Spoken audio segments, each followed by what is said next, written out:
Si tu as le temps, prends ta Bible et lis avec moi Hébreux 11. Or, la foi, c'est la ferme assurance des choses qu'on espère, la démonstration de celles qu'on ne voit pas. C'est à cause d'elle que les anciens ont reçu un témoignage favorable. Par la foi, nous comprenons que l'univers a été formé par la parole de Dieu, de sorte que le monde visible n'a pas été fait à partir des choses visibles. C'est par la foi qu'Abel a offert à Dieu un sacrifice plus grand que celui de Caïn. C'est grâce à elle qu'il a été déclaré juste, car Dieu a prouvé ses offrandes et c'est par elle qu'il parle encore bien qu'étant mort. C'est à cause de sa foi qu'Enoch a été enlevé pour échapper à la mort. Et on ne l'a plus retrouvé parce que Dieu l'avait enlevé. Avant d'être enlevé, il avait en effet reçu le témoignage qu'il était agréable à Dieu. Or, sans la foi, il est impossible d'être agréable à Dieu, car il faut que celui qui s'approche de lui croit que Dieu existe et qu'il récompense ceux qui le recherchent.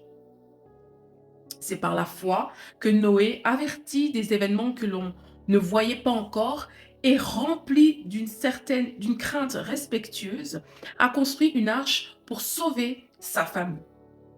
C'est par elle qu'il a condamné le monde et est devenu héritier de la justice qui s'obtient par la foi.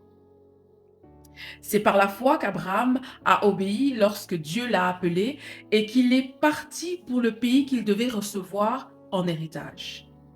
Et il est parti sans savoir où il allait. C'est par la foi qu'il est venu s'installer dans le pays promis comme dans un pays étranger.